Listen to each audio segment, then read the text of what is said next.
예수님에 대한 여러 시적 표현이 있습니다. 아울러 그 위대함을 노래하는 여러 수식들이 많은데, 오늘 하필이면 가장 연약한 것 같고 힘이 없을 것 같은 아기로우신 예수님을 만나고자 하는 것은 무슨 이유일까요? 더더군다나 지금은 무더위가 기승을 부리고 있는 여름의 한복판 아닙니까? 크리스마스도 아닌데 크리스마스 때나 묵상하기를 좋아했던 본문 말씀을 통해서 김 목사는 여러분들에게 무엇을 강조하고 싶어 하는 것일까요? 조금 어이없는 것 같기도 합니다. 제가 많은 인사이트를 얻고 있는 게리 파이라는 학자도 좀 어이없었던지 그는 이런 시를 그의 책에 기록해 놓은 것을 발췌할 수가 있었습니다. 그의 내용은 이렇습니다. 거기 계신 당신은 누구십니까?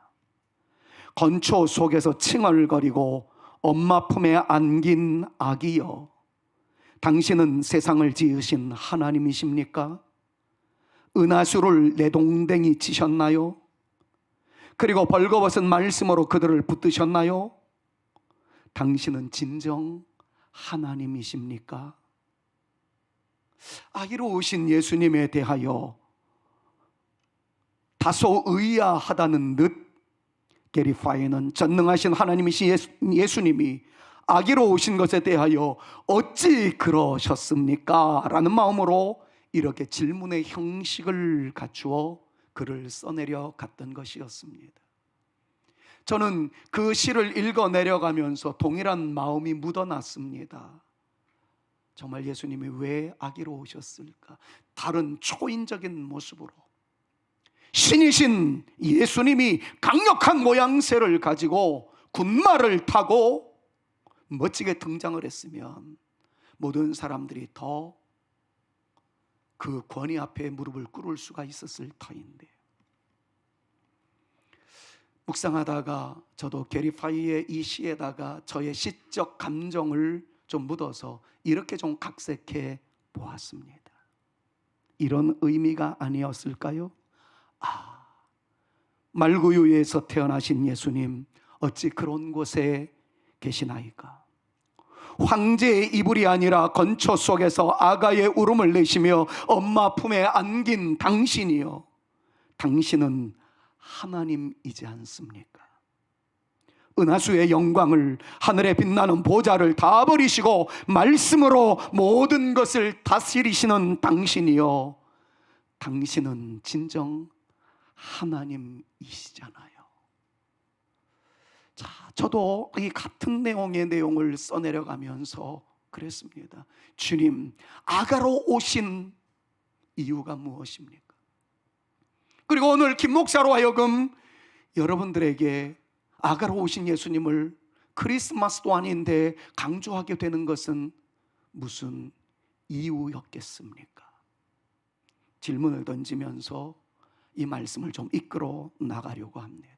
먼저 강조하고 싶은 것은 정말 하나님이신 예수님이 아기로 오심이 얼마나 놀라운 사건인가를 한 줄 평으로 말씀을 드린다면 이것입니다. 베들레헴의 한 갓난 아이에게 인류의 운명이 달려 있었다는 것이었습니다.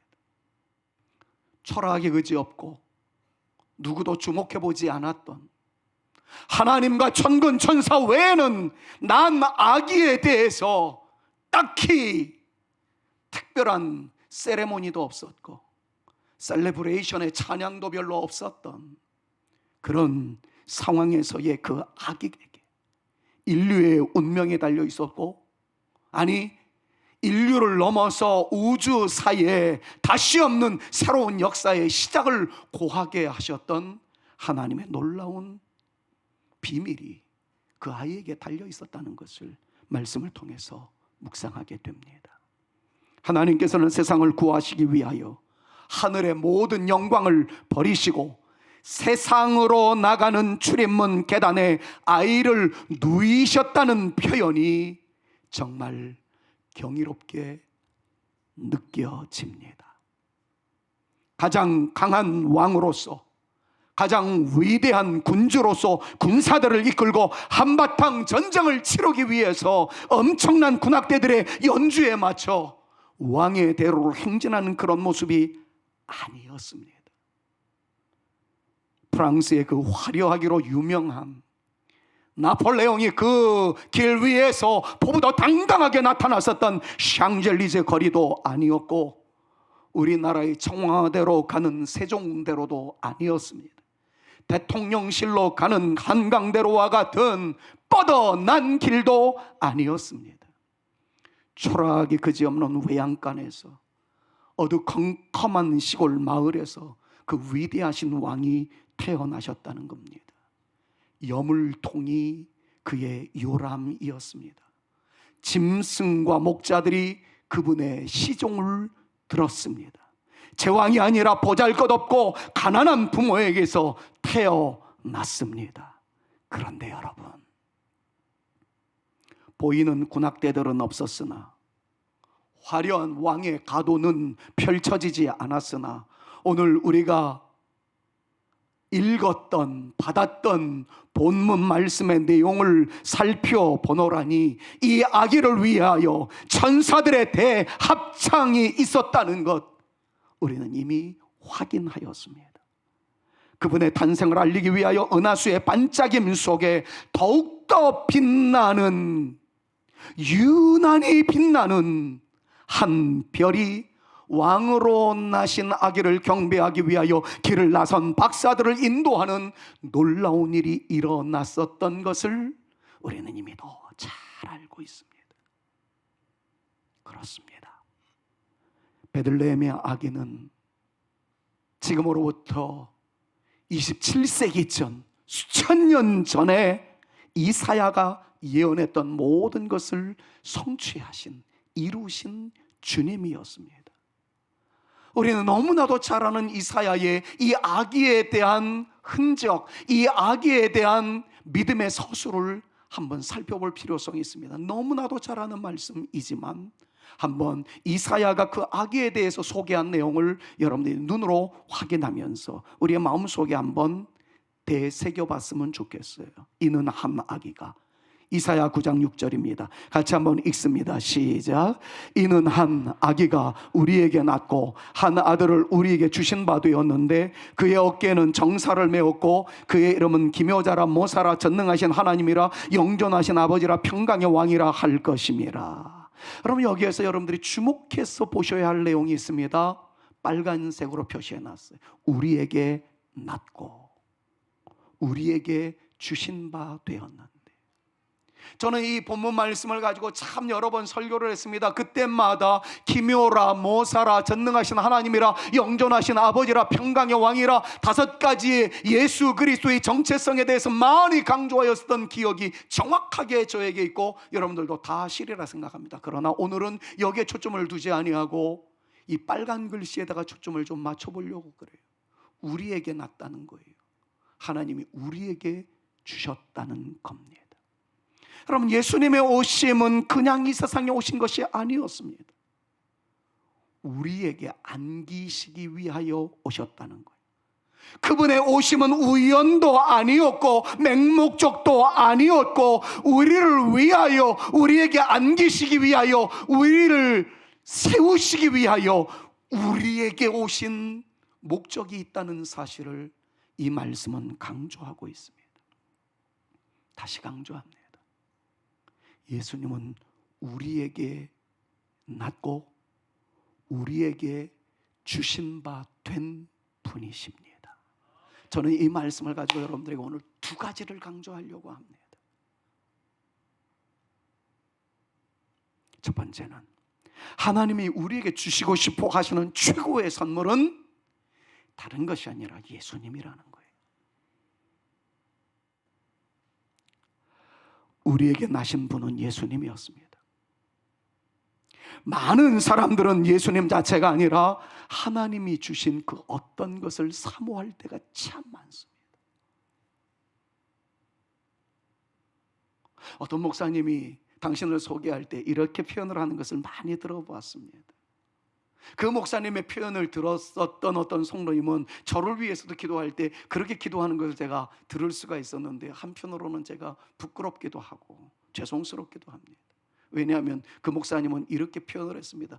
저에게는 사람 만나는 복을 하나님께서 주셨습니다. 좋은 사람을 많이 만났습니다. 그리고 내가 기도할 때마다 성도들은 좋은 사람을 만나는 축복을 얻었습니다. 이른바 인권의 복이 있었다는 거예요. 또 이렇게 표현을 합니다. 제가 기도하면 물질적인 복을 참 많이 받습니다. 나는 물질의 복을 받았습니다. 왜냐하면 나에게는 물권이 있었기 때문입니다. 더 나아가서 나는 영적인 권세가 있어서 목회하는 것마다 성공할 수 있었습니다. 왜냐하면 하나님의 영권이 나에게 임하였기 때문입니다. 그러다 보니까 그 설교를 들었던 어떤 성도님은 하나님, 우리 목사님도 물권을 주옵소서, 인권을 주옵소서, 영권을 주옵소서, 그렇게 기도를 해요. 근데 그 기도를 듣노라 보니까 얼마나 여러분들한테 죄송한지, 저는 제가 물권이 있는지 잘 모르겠어요. 물론 어떤 분을 위해서 기도했더니 은혜 받았다고, 우리 목사님에게 물권이 있다라는 얘기를 한 번쯤은 들어봤습니다만은, 그러나 제가 과연 성도들이 원하는 대로 물권이 있는 목사인지 잘 모르겠어요. 여러분들 같이 좋은 분들을 만나기도 했지만 저의 가슴앓이가 되어졌던 수많은 사람들의 인파 속에서 나에게는 인권이 있었나 궁금할 때도 사실 많습니다. 기도하는 대로, 아니 기도하는 것보다 더 귀한 것을 허락하시는 하나님의 놀라운 역사를 체험하여 그저 하나님의 은혜입니다 라고 고백하는 목사이기는 합니다만, 그걸 영권이라고 굳이 표현해야 되겠나 하는 생각이 제 마음속에 있습니다. 그럼에도 제가 기도할 때마다 영적인 권세가 나타나고 여러분들이 물질적인 복을 많이 받을 수 있었으면 좋겠고, 여러분들이 사람을 잘 만나는 복이 나타날 수 있었으면 참 좋겠다. 한편으로는 그렇게 기도하기도 합니다. 어떤 분들은 이렇게 이야기를 하죠. 하나님은 물질적인 복을 주셔서 내가 부자가 됐어요. 하나님은 나에게 건강을 복을 주셔서 나는 지금까지 병원에 한 번도 다녀본 적이 없어요. 하나님이 우리 가정에 복을 주셔서 자녀들이 다 잘 됐어요. 하나님이 우리 교회에 복을 주셔서 그게 부흥했고 성도들로 하여금 헌금을 잘 드리게 만들므로써 우리 교회는 해야 할 일에 물질적인 부족함이 없는 행복을 누릴 수가 있었습니다. 이런 저런 고백이 나올 때마다 참 부러운 일이다, 감사한 일이다, 그런 역사가 있었으면 참 좋겠다, 이런 생각이 문득 들 때도 있습니다. 그런데 여러분, 오늘 제가 여러분들에게 강조하고 싶은 것은 그 모든 것들이 지금까지 말씀드렸던 것이 결단코 복이 아니라 말할 수 없지만 그것들보다 더 중요한 것, 가장 베스트 되어지는 하나님의 블레싱, 하나님의 복은 따로 있다는 거예요. 하나님이 주신 그 어떤 것이 우리에게 중요한 것이 아니라 그 하나님이 중요하다는 것이죠. 오늘 성경의 말씀은, 이사야 9장 6절의 말씀은 하나님을 통하여 어떤 다양한 은사들과 다양한 복들이 나타났다라고 말씀하고 있는 것이 아니라 한 아기, a child, 그분은 우리 구주 예수님이신데 하나님은 우리에게 예수님을 통하여 나타나는 다양한 복을 주시기 위하여 역사하신 분이라고 말하지 아니하고, 하나님께서 우리에게 정말 주고 싶어하는 것은 예수님이셨고 우리 모두는 그 예수님을 안을 수 있는 존재로 세워주셨고 우리는 그 예수님을 믿어야 한다는 것을 이 말씀이 우리에게 강조하고 계시는 것입니다. 사랑하는 여러분, 나는 여러분들이 이 세상을 살아가는 동안에 모든 면에서 잘 되어지기를 바라요.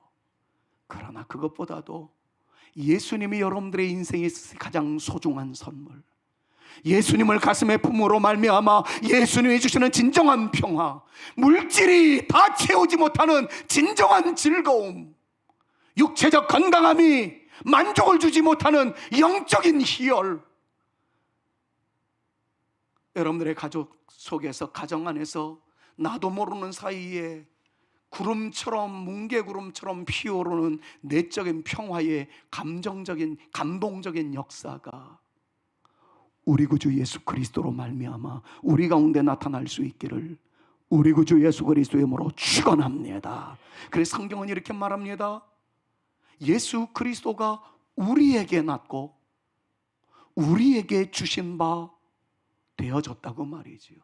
이 말을 우리가 주어가 되어서 말씀드린다면 우리가 예수님을 안을 수 있도록, 우리가 예수님을 받을 수 있도록 하나님께서 주신 최고의 선물은 예수님이었다 하는 것을 강조하고 있는 것입니다.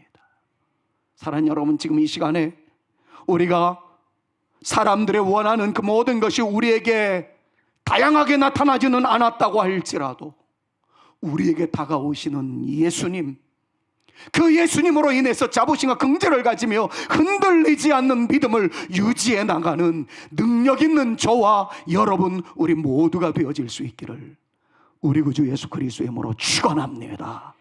그래서 예수님으로 말미암아 나에게 이런 복이 임하였습니다 라는 말 대비 나는 질병 속에서도 희망을 놓치지 않았던 것은 주님이 나에게 주신 말씀에 확신이 있었기 때문입니다.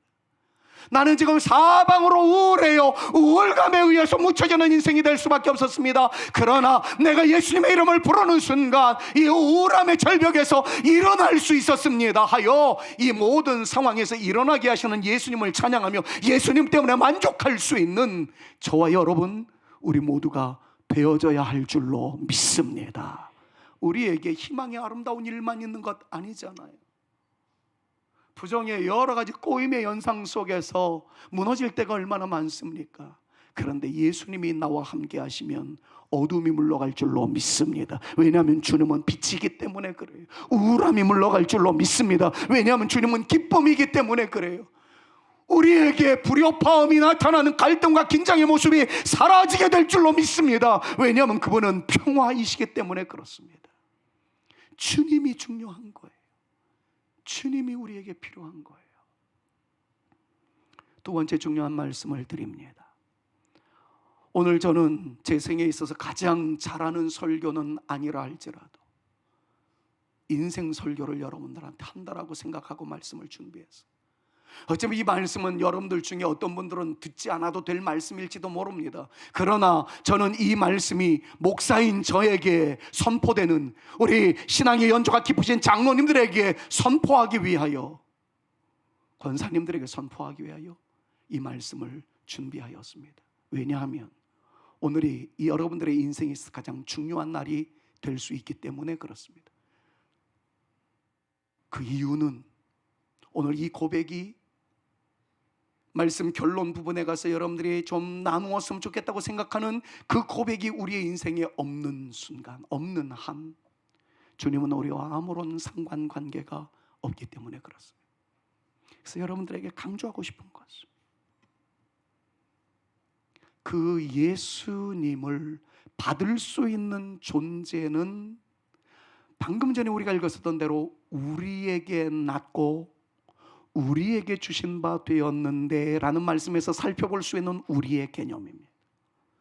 여러분, 여기서 말하는 우리는 불특정 다수를 의미하는 그런 대명사가 아니에요. 여기서 말씀하는 우리는 실존적으로 바로 우리, 예배를 드리고 있는 지금의 우리, 나를 포함한 우리라는 것에 집중하셔야 합니다. 그냥 묻어가는 우리가 아닙니다. 습관적으로 우리 하는 그런 우리가 아닙니다. 여기서 말하는 우리는 실존적으로, 실제적으로 여러분들의 입술의 고백을 통해서 예수님께 초청하는, 내가 예수님을 임신하듯 내 마음속에 받아들이겠다라고 고백하며 선포하는 이 아름다운 의미를 고백하며 주장하는 사람들로서의 우리라는 것을 이 시간이 있지 않았으면 좋겠다 하는 것을 강조하고 싶습니다. 제가 이런 글을 좀 써봤어요. 이사야 9장 6절 말씀을 이렇게 각색을 했습니다. 예 예수님, 여기서 말하는 예 예수님은 예수님 버벅거리느라고 예 예수님을 한 게 아니라 예스라는 말입니다. 예스 마이 지제스. 예 예수님. 예수님은 우리를 위한 주님이십니다. 우리에게 오신 주님이십니다. 제가 이 부분을 강조하기 위해서 막 다양한 단어를 덧붙이고 싶었어요.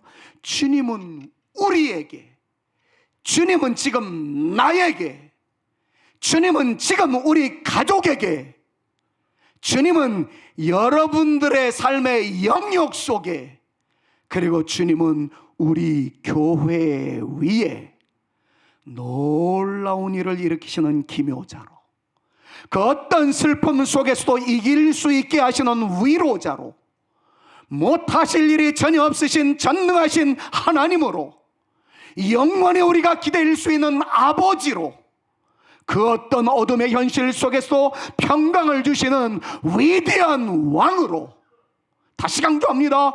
우리에게 오신, 우리를 위하여 오신 주님이심을 믿습니다.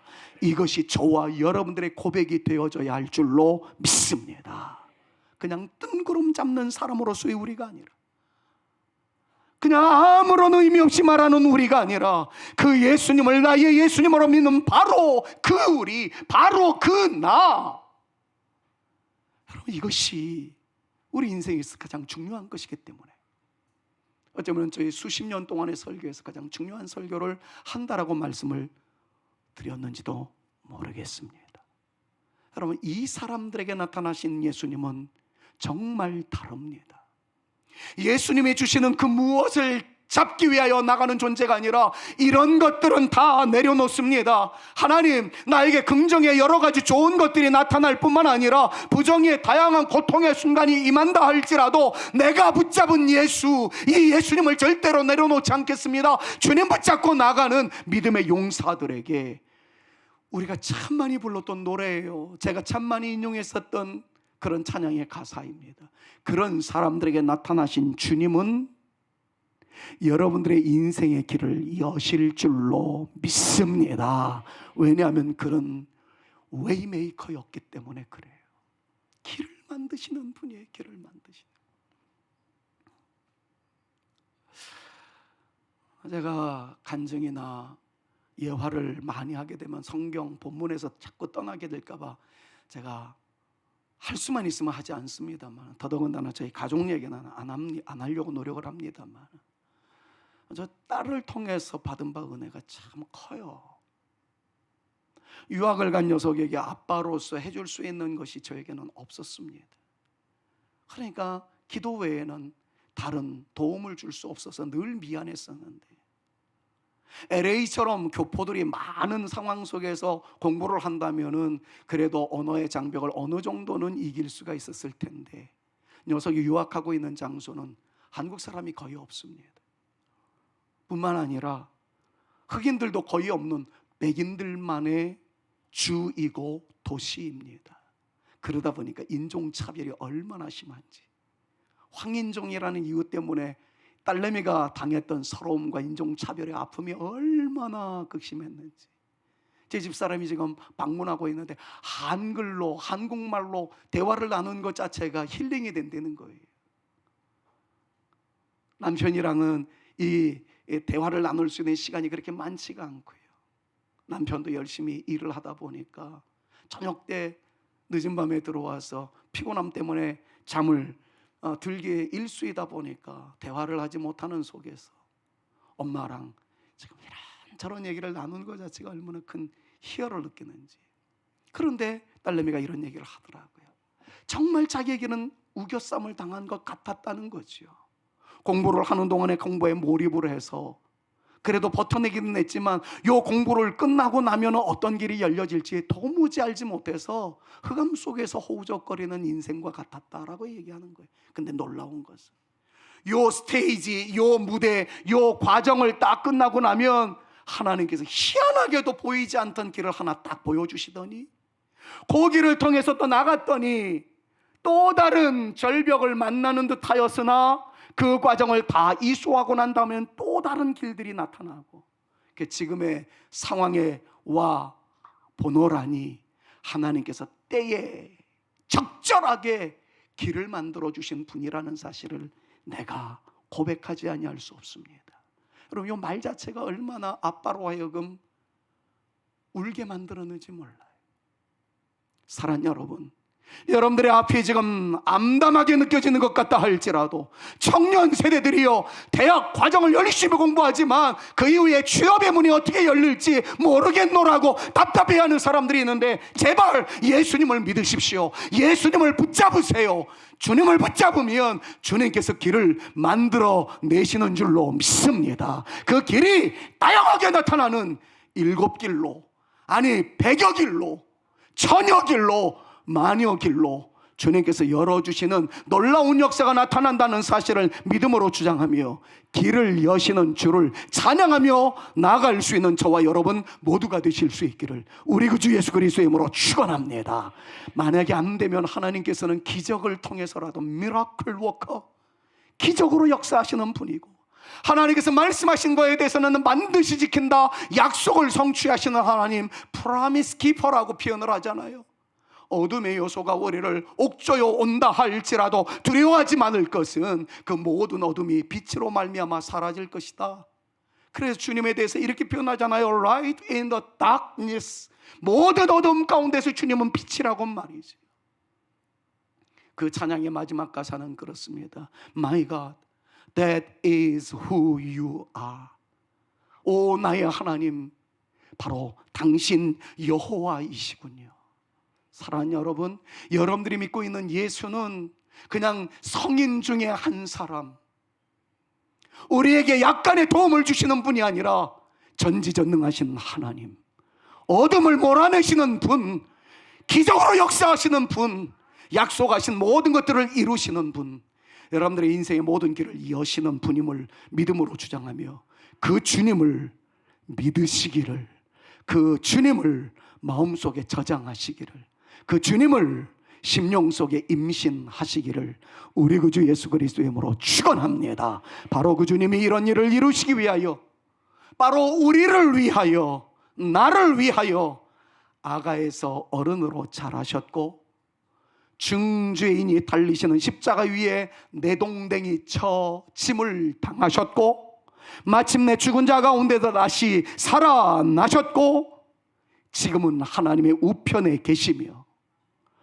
우리 각자의 가슴과 삶 속에서 태어나기를 원하시는 주님이라는 사실을 여러분 강조하기 위해서 성경은 예수님이 아기로 오셨다라는 것을 묘사하였고, 저는 지난주에 신랑으로 오신 주님은 우리를 영원히 떠나지 아니할 것이며 절대 능력으로 우리를 보호할 것이며, 우리가 주님을 향해서 등을 돌린다 할지라도 영원한 사랑으로, 영원한 용서로 우리를 기다리고 계시는 주님이시듯, 오늘 이 시간에 제가 아기 예수님을 여러분들에게 소개해 드리는 것은 여러분들의 가슴 속에 예수님이 심겨지기를, 여러분들의 가슴 속에 예수님이 모셔지시기를, 마치 엄마가 아가를 뱃속에 넣어 임신이라는 축복을 누릴 수 있었던 것처럼 여러분들이 예수님을 임신하기를 간절히 소망해서 이 인생 설교, 쉽게 할 수 없는 설교, 여러 번 할 수 없는 설교를 오늘 하게 되는 것입니다. 예수님이 아가로 오신 것을 제가 이렇게 강조하는 것은 그 위대하신 예수님이 바로 우리의 삶 속에, 우리의 인격 속에 태어나시기를 주님께서는 간절히 원하고 계시기 때문입니다. 예수님이 우리 안에 있으시기를 원하신다는 거예요.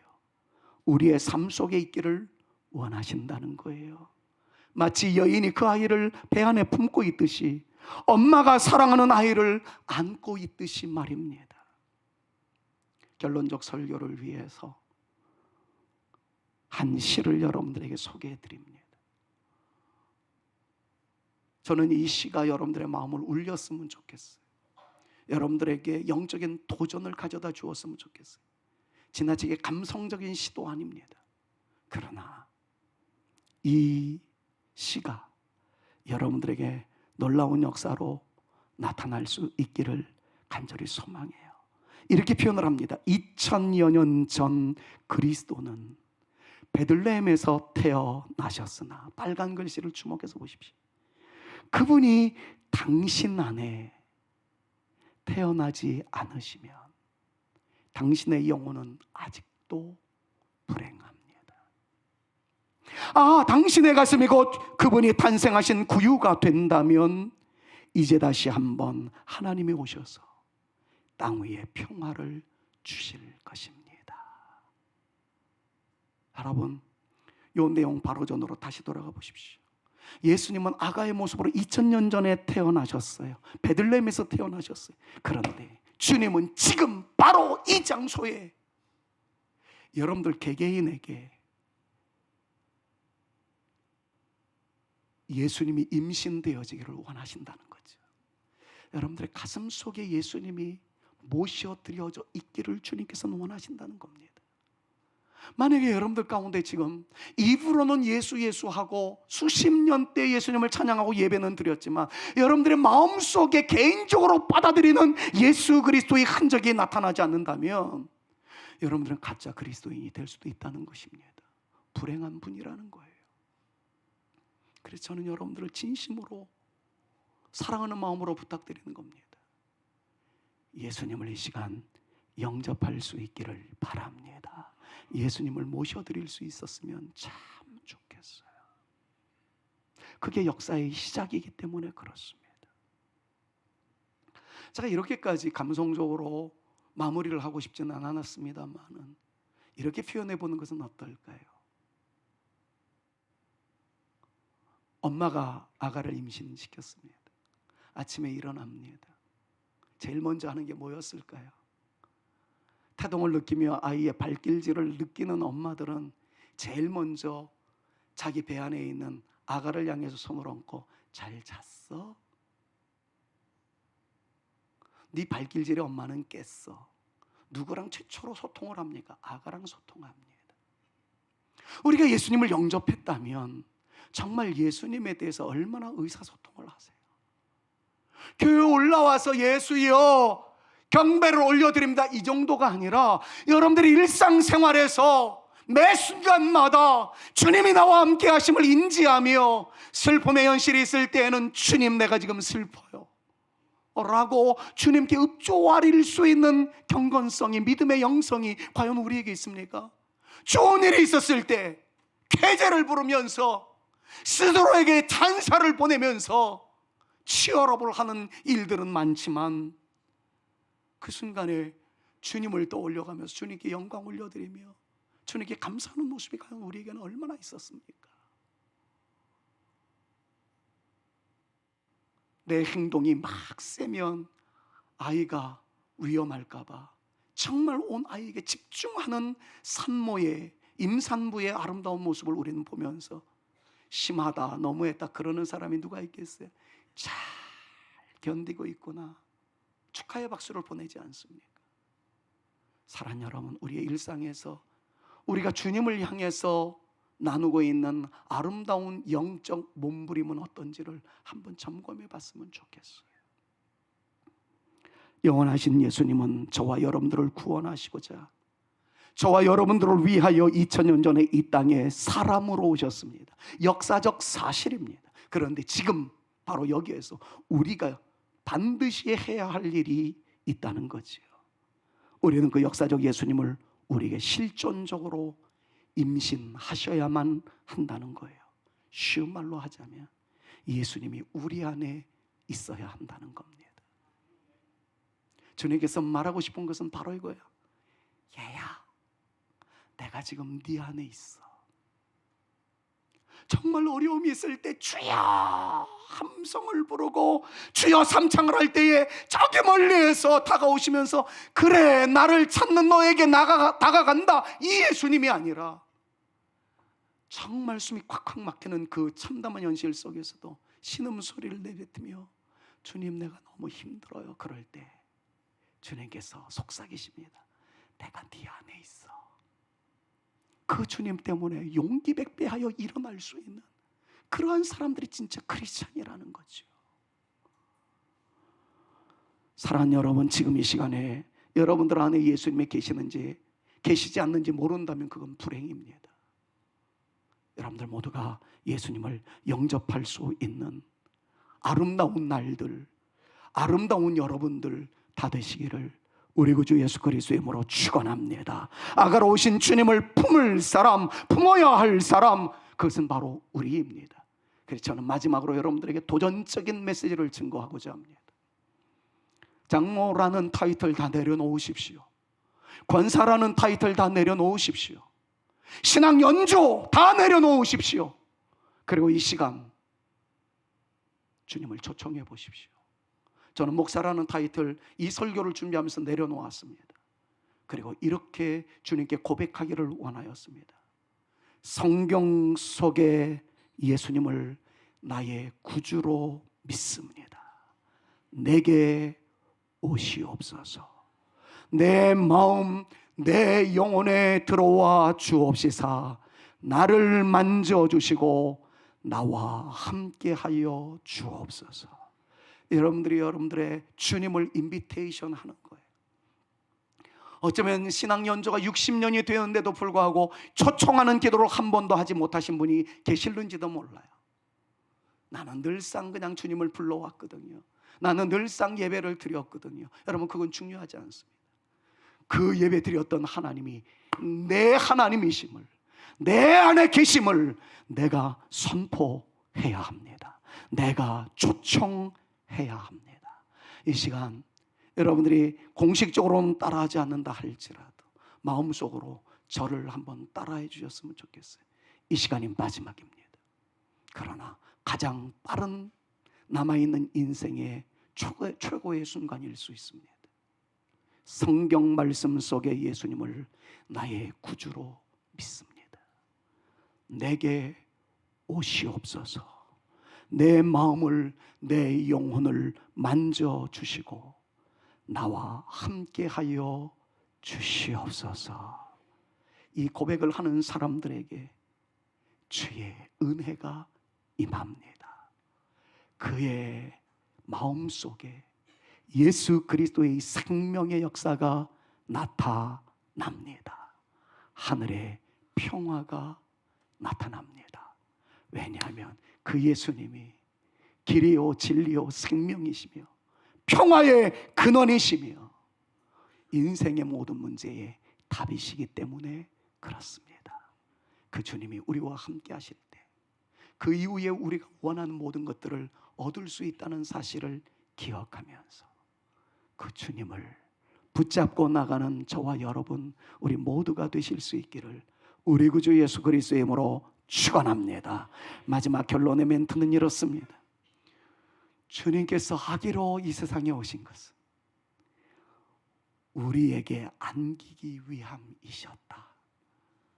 우리는 아기 예수님을 내가 안아야 한다. 이것이 오늘 메시지의 결심입니다. 제가 여러분들을 어떻게 너라고 부를 수 있겠습니까? 마지막으로 이렇게 표현하고 싶어요. 예수님이 아기로 오신 것은 너에게 안기기 위하여 오셨고 내가 안기를 원하셔서 오셨고 우리 모두가 예수님을 안을 수 있도록 하시기 위하여 주님께서 아가로 오셨습니다. 그 주님을 품고 살아가는 우리네 인생 되어질 수 있기를 우리 구주 예수 그리스도의 이름으로 축원합니다. 축원합니다. 설교의 결론, 그 내용을 이 찬양에 담았어요. 제가 중학교 2학년 때부터 불렀던 찬양인데요, 60이 훨씬 넘은 제가 지금도 부르는 찬양이었습니다. 죄인들을 위하여 주님은 찾아오셨답니다. 주님 안에 생명이 있대요. 근데 죄인들을 위해서 오셨는데 사람들은 영접 안 했답니다. 반면에 주님을 영접하는 사람이 있었대요. 그 사람을 하나님의 자녀로 삼아주셨답니다. 그래서 찬양은 이렇게 표현을 합니다. 주님 앞에 오세요. 빨리 오세요. 여러분, 이 시간에 이 찬양을 부르면서 제가 여러분들에게 당부드리고 싶은 것은 딱 하나입니다.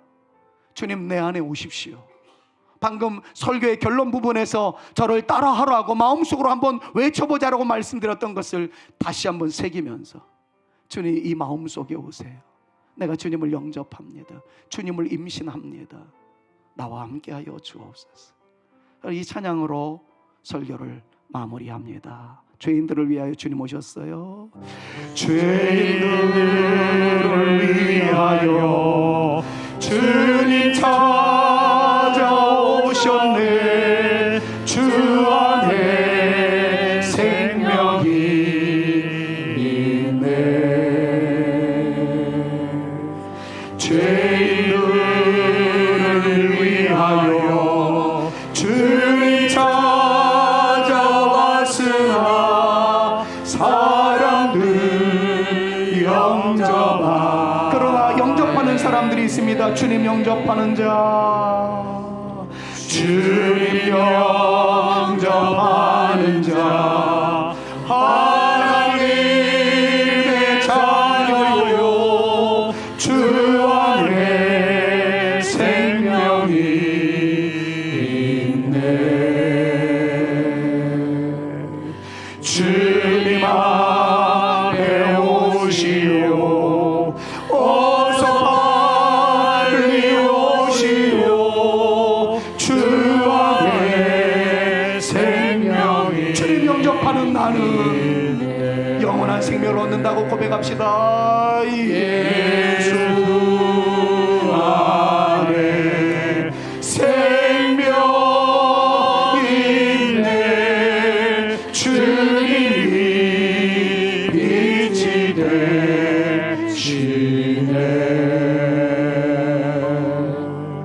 예수 안에 생명이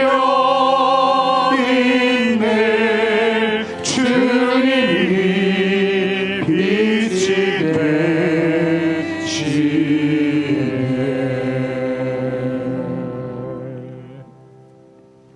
이제는 우리 구주 예수 그리스도의 은혜와 아버지 하나님의 극진하신 사랑하심과 성령님의 감화감동 위로 교통 충만케 하심이, 내가 예수님을 믿습니다. 내 안에 오시옵소서.